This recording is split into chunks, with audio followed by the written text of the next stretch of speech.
Yung gulat-gulat yung BICAM kung bakit nakalusot na may mga blankong amounts. Ano yung enrolled bill? Nakita niyo po ba yung enrolled bill? Ano naman? Wala na po siya. Wala. Kasi syempre nga yung napirmahan na napuno na eh. Nag-privilege speech nga ako eh. Thank you lang. Andun sa privilege speech ko, oo.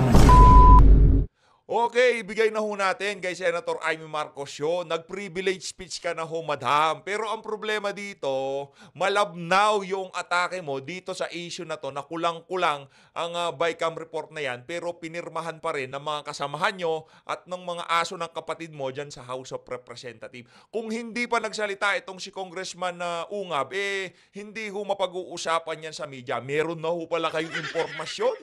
Nakulang-kulang yung mga dokumento, yung mga figure dyan sa BICAM report na yan. Pero anong ginawa nyo? Nagparinig. Tigilan nyo kasi ng kakaparinig nyo. Dito din ho sa video na to, nako, itong pinsan itong si Amy Marcos, itong si FLM, nako, meron ho siyang pakiusap doon sa mga taga-suporta niya. Meron pa ho bang taga-suporta yung mama na yun? Meron pa ho ba siyang taga-suporta? Mamaya ho, pakinggan ho natin kung ano yung pakiusap niya. Basta alam ho natin dito, kung gusto mong maglingkod sa bayan, karapatan mo yan, Brad. Kung ikaw qualified na tumakbo ng pagkasenador, walang problema dyan. Huwag mong isipin ang gastos na kung gumagastos na tayo. Huwag mong isipin yung mapasama yung pangalan mo, mag-i-imprenta sila. Karapatan mo yan. Kung talagang meron kang bisyon, meron kang mga pinaplano, nakapakipakinabang, ituloy mo. Pero para sabihin mo na, mamaya na lang yun mga kababayan, kung bago lang ko kayo sa page. Isang like at subscribe. Masaya na ho tayo dyan sa mga gusto sumali sa ating community. Alam nyo na kung gagawin, yung join button, nandyan lang ho sa baba. Ayun na nga mga kababayan, kasi nag-privilege speech na daw ho siya. Ito, pakinggan nyo mga kababayan.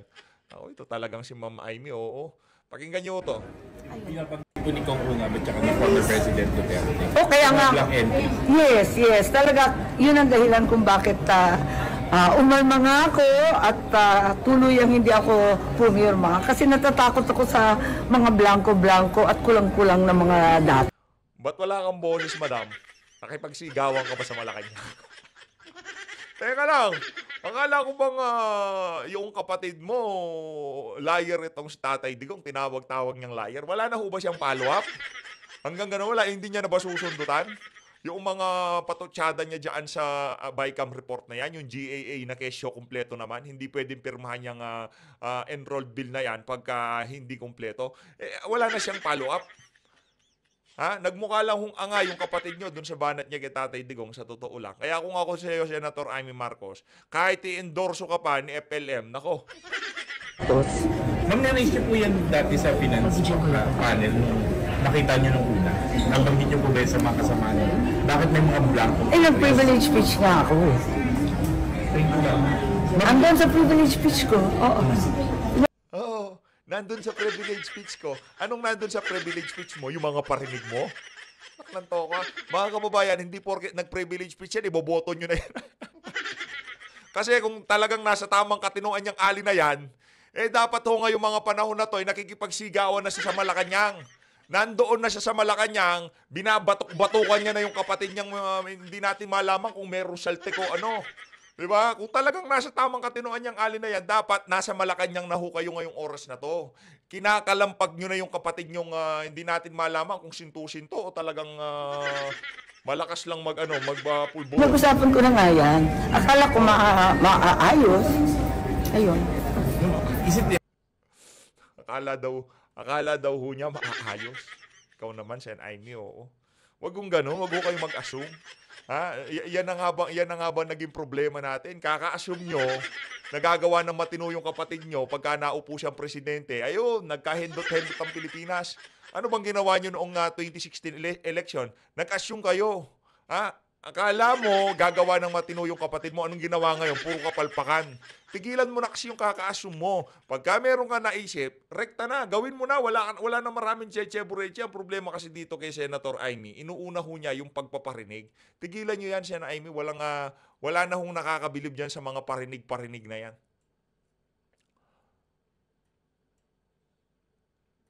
Teka lang ho. Yung. Tuloy natin.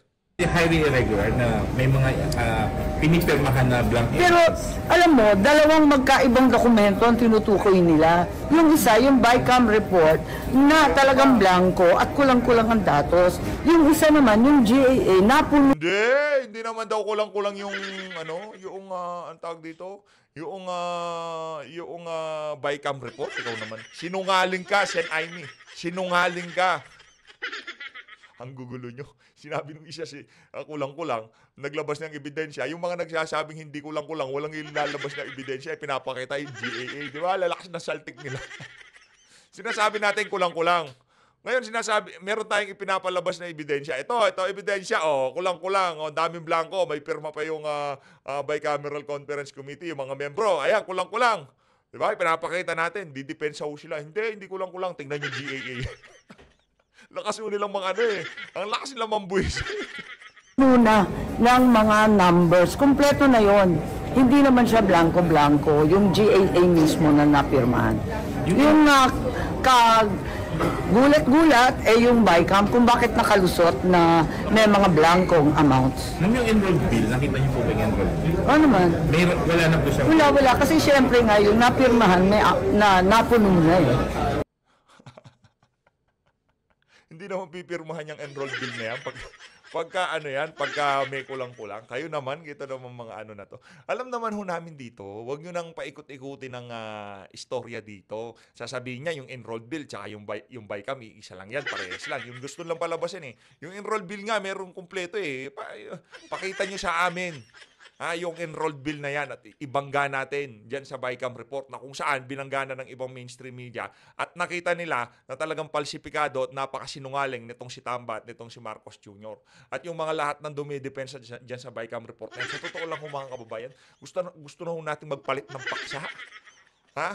Gusto na natin magpalit ng paksa. Sa totoo lang ang dami yung pwedeng pag-usapan. Mamaya, pasadahan natin yung naging sagutan ni Kong Dante at nitong si Dan Fernandez diyan sa pagdalakay, diyan sa presyo ng kuryente. Number 1 ho talaga tong si Kong Dante, pabira. Yung mga advokasya niya, eto makikita mo tong mama na to, itong si Kong Dante. Noon ho kasing mga naunang panahon, di pa siya tumatakbo. Advokasya niya na yan yung presyo ng kuryente. Pero yung si Dan Fernandez, nagpapapogi lang yan sa diyan sa Laguna. Dahil ang baba ng rating niya. Kaya ngayon, nag-epal-epal siya dyan sa hearing na yan. Pero wala naman hong alam yan. Walang alam yan. Si Boy Google, Attorney Google, walang alam yan. Walang alam. Ito, dito tayo, may pakiusap. Ang pinsan nitong si Senator Amy Marcos. Pakinggan natin pakiusap niya. May sarili ako supporter. May Pilipino. Nung tumakbo ako, nag-iisa ako. Independent ako. 5 million yung bumoto sa akin. Ako lang yun. Di ba? Pero dito, this time, hinihikayat ko lahat ng supporter ko na kung meron kayo susuportahan, is suportahan natin si Senator Amy Marcos. Pero sir, Yun na sinasabi ko. Naareglo na tong si brother. Naareglo ka na ba, Brad? Yun Ayun yung sinasabi natin. Baka naareglo na tong si brother. Para nga naman hindi malito yung mga kababayan natin, di ba? Dalawa Marcos. Kahit na gawin yung pangsandaan yung Marcos na yan. Di na kayo mananalo. Ayaw na ng mga kababayan namin sa mga manluloko. Yung mga kababayan natin, allergic na sa mga ganyang klaseng pagmumukha. Sa mga taga-suporta nitong mama na to, iboto nyo daw itong si Senator Amy Marcos. Siya daw ang iboto nyo. Okay, malinaw ho yan Iboto nyo daw ho si Senator Amy Marcos. Okay ba sir? Wala naman kasi kayo noon, taga-suporta. Wala kayo noon. Yung Solid North nyo, wala na Solid North, natunaw na yun. Nung nag-file ka ng COC, alam mo naman Kapatid ho ni Senator Amy yan, kapatid. si Senator Amy. Of course, alam ko. So dalawa pa rin naman kayo.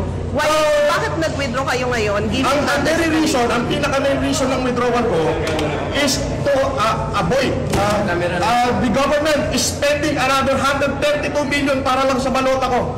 Ngayon, kung hahayaan ko sila na Magkano 130 million para mailagay ka sa balota. Ngayon, para mailagay ka, gagastos ng ganong kalaking halaga. Napakiusapan na. Napakiusapan na. Itong si FLM, kaya yung taga-suporta niya, punta na lang daw kay Senator Ay. sa medyo 6 million balot na print na, para lang sa kapakanan ko, hindi ako mabuting tao nun. Para saan pa at naging good Samaritan tayo? Hindi yun ang prinsipyo, Brad. Hindi ganon. Kung talagang meron kang advokasya, talagang pinaglalaban, Ano ba naman yung 160 million na yan sa araw-araw na pagnanakaw na ginagawa nitong gobyerno na to? Sa flood control, 1 billion kada araw, Brad. Baka hindi mo alam, ha? Hindi mo alam, 1 billion kada araw ginagasta natin, pero di kami nagrereklamo doon. Yung pag-print, kung kasama ka man at kung mapasama ka, wala kaming pakialam. Karapatan mo, kung gusto mong tumakbo ka. Pero huwag mong gawing dahilan na aatras ka dahil magpiprint sila ng panibagong 160 million na gagasto tayo ng ganong kalaki. Oo, malaki yun. Pero kung talagang totoo ang gusto mo maglingkod, hindi mo iisipin yan. Karapatan mo yan eh. Pilipino ka, di ba? Ang problema dito, napakiusapan ka na. 160 million nga naman yun.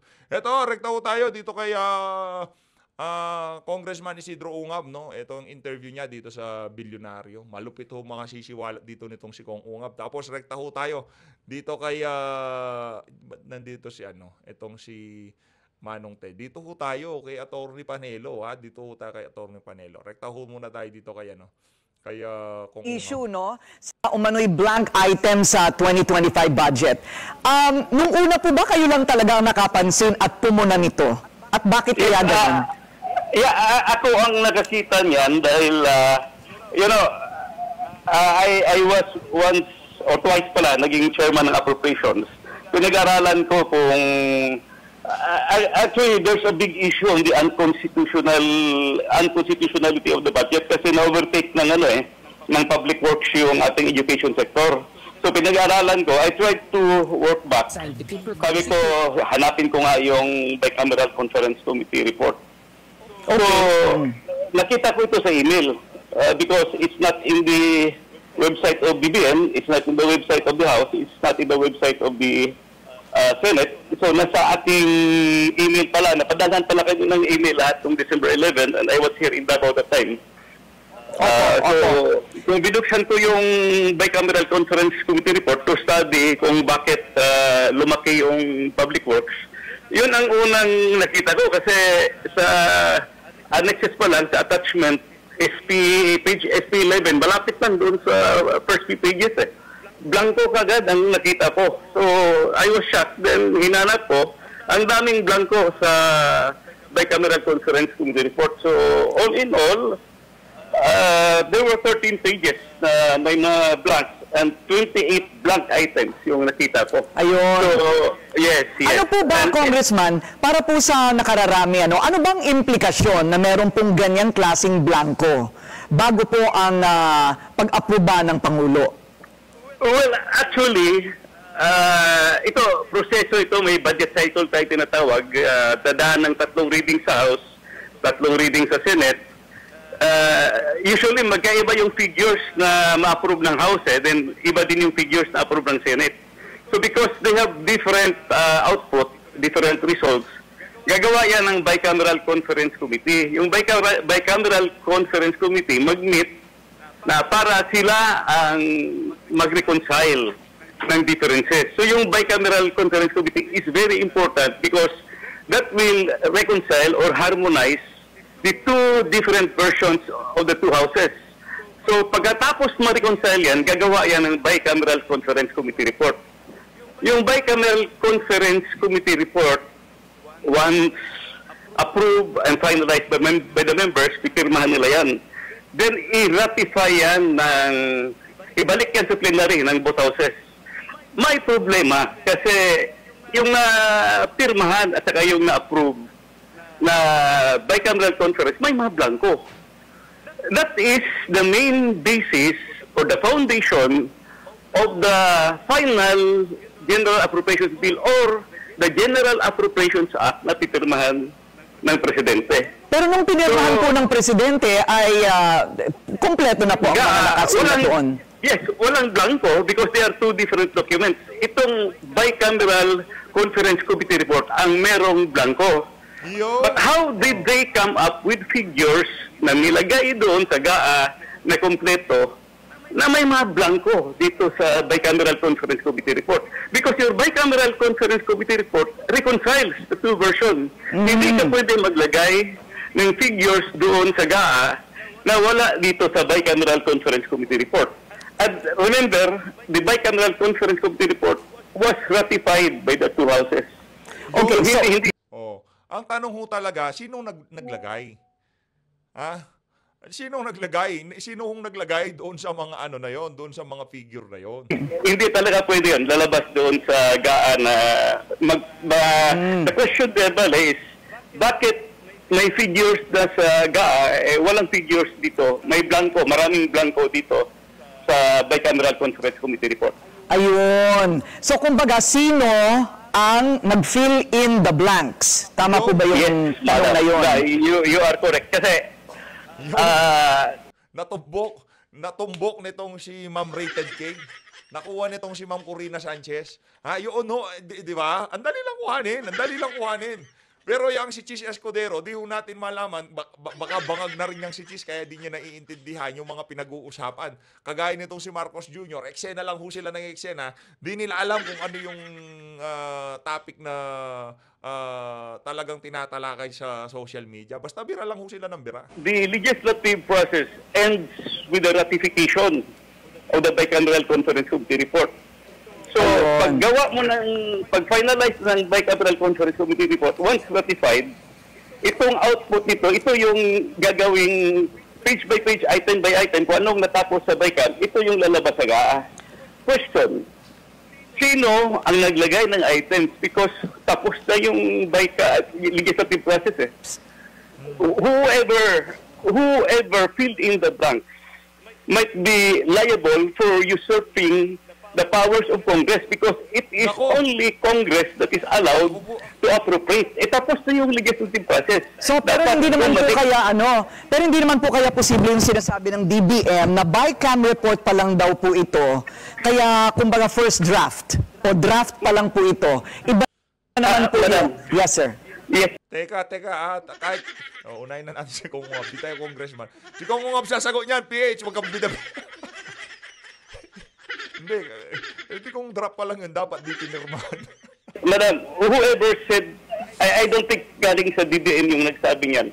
Whoever said that from DBM should review his or her basic budgeting because the basis for whatever is written in the General Appropriations Act is the Bicam report. So, And which should go through the process. Na sinasabi po ninyo, hindi dumaan sa proseso. Hindi dumaan sa procedure. So, maling yung sinabi na paragraph pa lang yan, yung final lang GAA.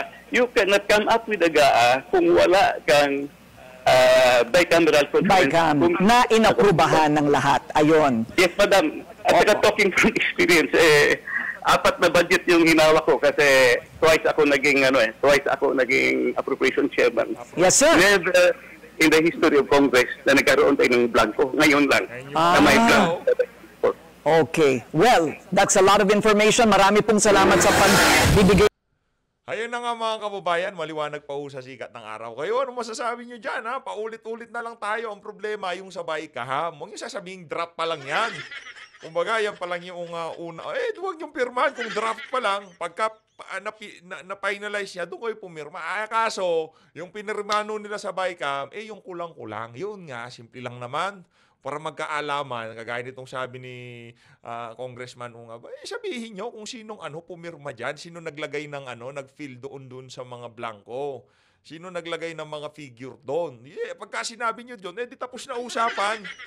Ganun lang naman yun sabihin nyo, tapos tatanungin natin, bakit mo linagyan ng 150 billion yan? Bakit mo linagyan ng 200 billion yan? Di ba? Sino nag-utos sa'yo? Doon ho tayo magkakaalaman kaso walang gustong pumiyok. Kung hindi pa nagsalita itong si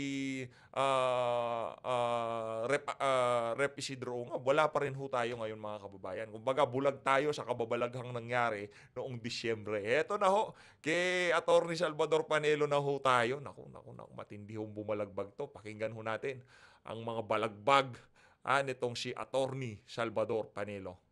Banatan mo, Atty. Kaya ni Congressman Ungab. Puro kayong knock-knock, puro kayong salita. Matagal nyo na palang alam yan. Sinasabi mo noon pa, napansin mo na yan. Ba't di kayo tumatakbo sa Korte Suprema? Nang mahinto ang paglabag sa saligang batas.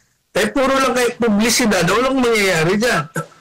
Paulit-ulit lang nangyayari yan. Kaya dapat, pag-file kayo sa Korte Suprema sa mga paglabag na sinasabi nyo na walang transparency. Hindi po pwedeng we keep on calling press conferences and then hitting the lawmakers involved or the administration involved. Just file these cases nang makarating sa Korte Suprema. Sinabi niya rin kahapon, attorney, na sa tanang experience sa House at sa Senate sa budgeting, first time na ito nangyari. Tingin mo, masamang president sa susunod na Kongreso after 2025 midterm elections. Na ganito yung format. Tikas nitong si Sir MJ, nakita ho natin yan. Napakabait din ho. Napakasimple lang yan si Sir MJ Mondia. Mabait. Pa rin. MJ, with more reason, sinasabi niya for the first time. For the first time pala ano ginagawa mo? What are you doing as a member of Congress?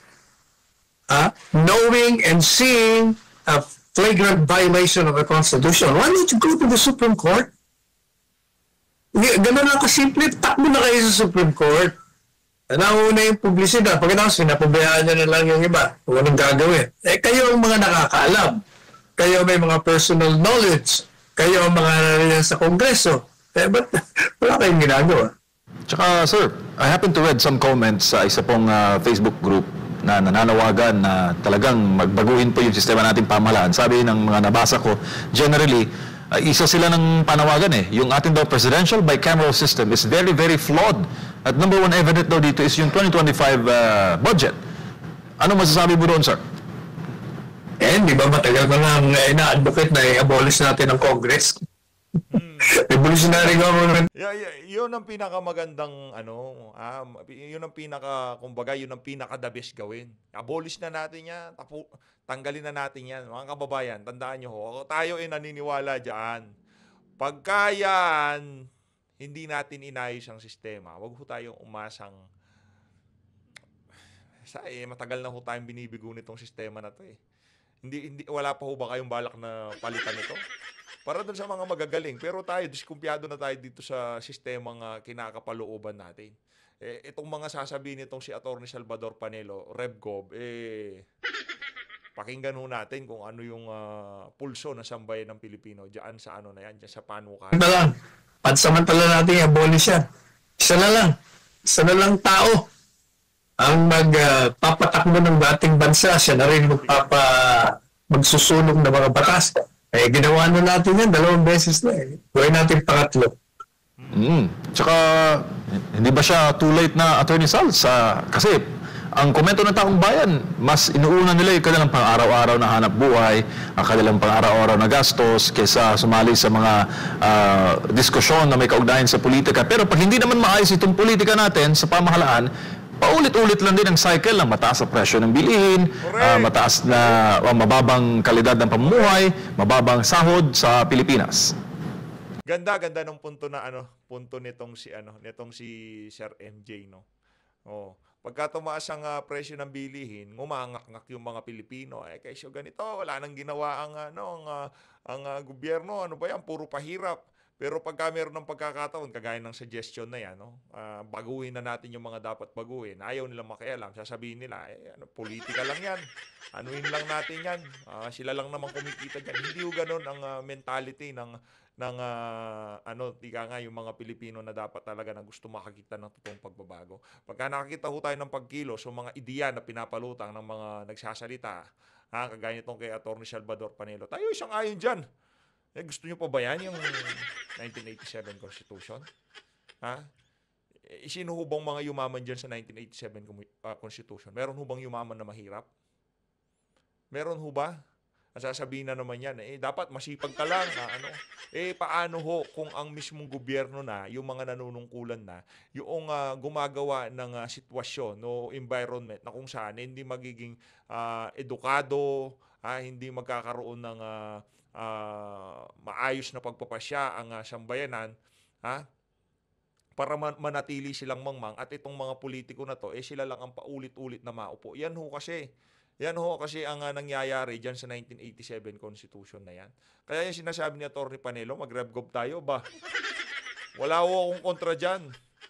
Ano ba yung 1987 Constitution na yan? Nakatagana sa bato? Ganun, di na natin pwedeng palitan. Kasi wala na ho Ano ho ba? Di ba? Kawawa, yung mga yumaman lang, yung mga nasa pamahalaan. Sila ho talaga, yung mga naging bilyonaryo at milyonaryo, yung mga political clan. Ako, sila ho talaga, yung mga nasa politika. Yung mga constituent ho ba nila yumaman? Hindi, wala hong yumaman. Wag mo naman sabihin na dapat hindi mo inaasa lahat sa pamahalaan. Totoo naman ho yun. Dapat sabayan mo ng sipag. Pero kung yung environment nga, na kahit anong gawin mong pagsisipag, tila bagang talagang itong pamahalaan na to, talagang kulang na lang isadlak ka sa kahirapan. Di ba? Gusto mo magtrabaho, walang trabaho. Gusto mo magnegosyo, hindi ka pa nga nag-uumpisa, lugi ka. Di ba? Ano mangyayari sa'yo? Paano tayo magkakaroon ng magandang trabaho dito? Ayaw pumasok ng mga dayuhang mamumuhunan. Kasi ang mahal ng kuryente. Mamaya pag-usapan natin kuryente. Kurakot, kriminalidad, droga. Di ba? Lahat po yan mawawala basta yung leader matino. Dapat kastiguhin yung mga dapat kastiguhin. Ipakulong yung mga dapat ipakulong. Dito sa 1987 Constitution, hindi ho ganon. Yung mga foreign investment, hindi sila welcome dito.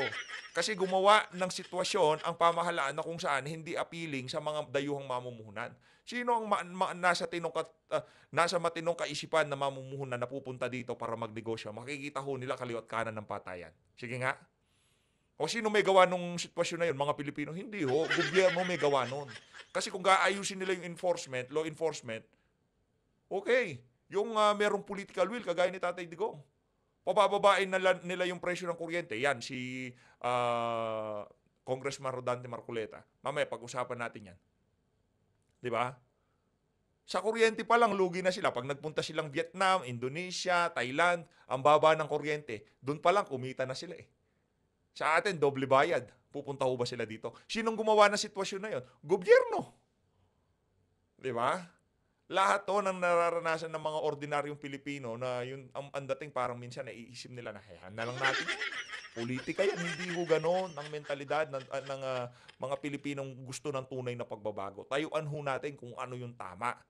Tayuan ho natin kung ano yung tama. Kasi kung ganun lang ho magiging mentality natin, yung mga susunod na salinlahi natin, yung mga ini-enjoy nilang mga pribilehiyo sa iba't ibang mga bansa, hindi ho natin mararanasan yun. Ngayon pa lang ho sinasabi ko na sa inyo, hindi ho natin mararanasan yun dito sa Pilipinas. Ngayon kung gusto nyo mararanasan yun, yung mga nag-a-abroad, yung mga pumapasyal sa iba't ibang mga bansa, nakikita nyo ho ang linis, ang ganda, transportation, ang bango, di ba? Ang linis nga ng hangin doon, pagka ginanya mo yung balat mo, wala man libag eh. Di ka man lilibagin eh. Pansin nyo mga kababayan. Ha? Di ka lilibagin, pero dito mga kababayan, nasa loob ka na ng bahay, puro libag ka. Wala, ano, revgob na tayo? Pwede lalong hindi too late. Lalong dapat palitan ang sistema ng politika sa ating bansa, ang sistema ng pamahalaan, sistema ng gobyerno. Hindi too late. Matagal na lang late. Kailangan gawin na. Tsaka parang kailangan lang talaga, Attorney Sal, no? Someone na walang bahid ng korupsyon, pero may exhibit A, may proof of concept, pwede pala ang ganitong sistema. Kahit Pastor Apollo Kibuloy, Tatay Digong. Di ba? Nakita nyo ho, may proof of concept eh. Davao City, kay OJC. Di ba? O pagdating naman ho sa utak, galing, Marcoleta. Etong si Marcoleta, yung magaling na walang bahid ng korupsyon Marcoleta at yang si Atty. Vic Rodriguez.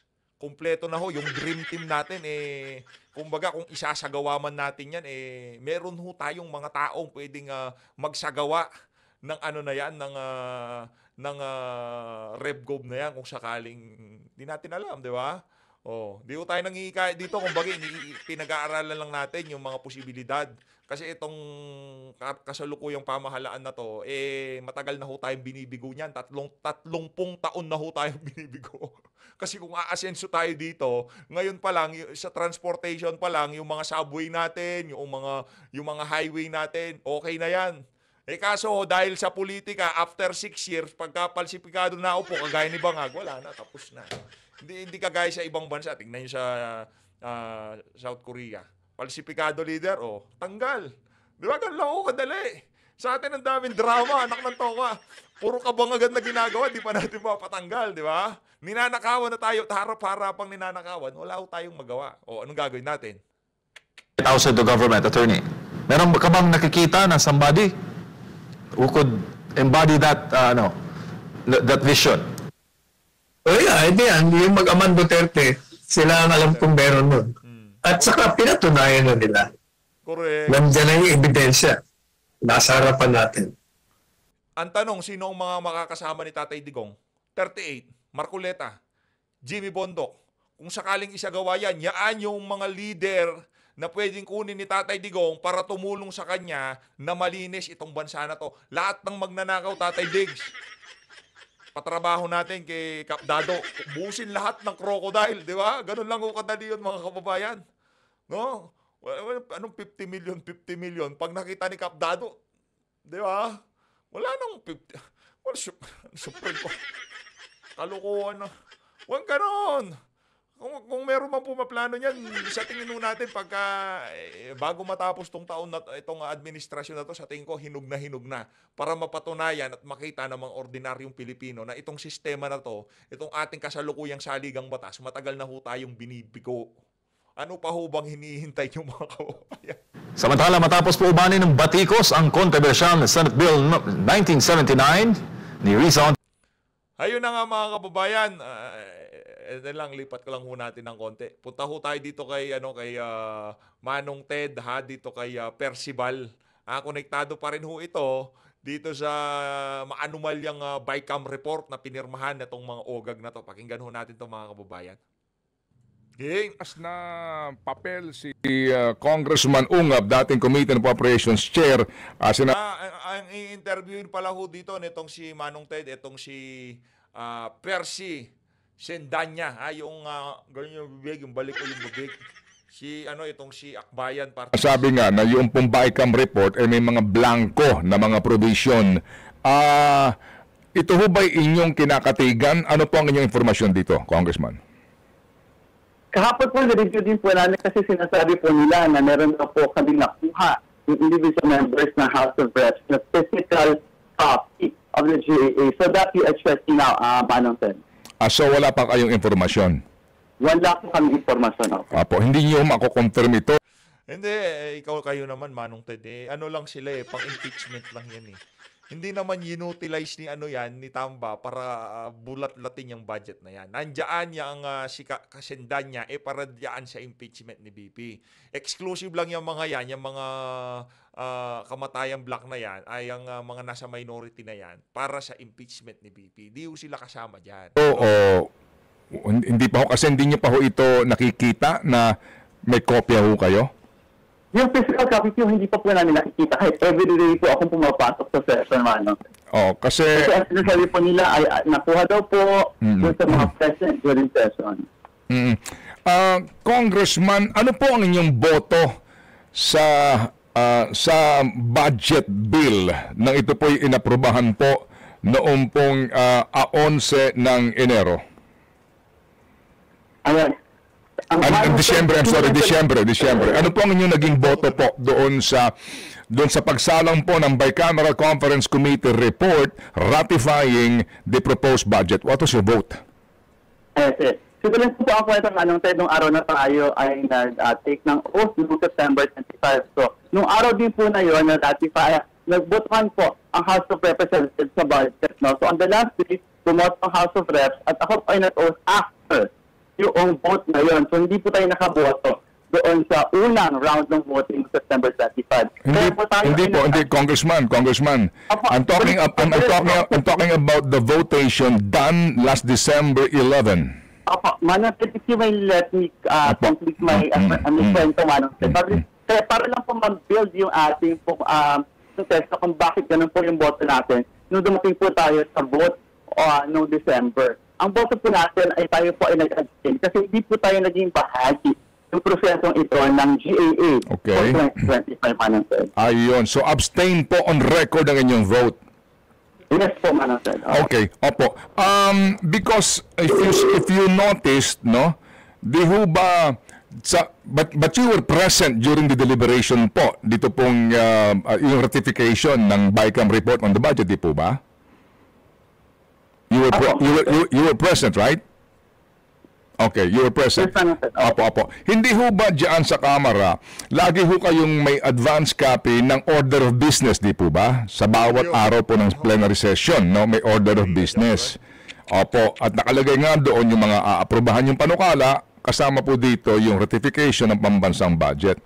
Yung po sinasabi na kung may kopya ka ng BICAM report is physically impossible na maibigay sa inyo ng House leadership kasi you have to print thousands of copies, di ba? Pages. Right?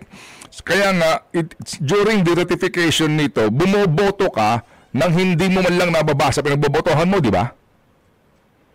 Manong Ted, sinek po natin yung ating pong sarili kasi meron pong online na process po ng pag-disseminate ng both order of business, kasama po dyan yung journal. Wala po doon yung copy. Kaya nga po, hindi na po na, yung naging vote na yun is to abstain kasi nga po, unang di tayo bahagi ng budget process. Yes, you said that. We understand. Congressman, alam na po namin na kayo po'y dumating lamang nitong September, hindi ho kayo bahagi ng budget process, na hearings, etc.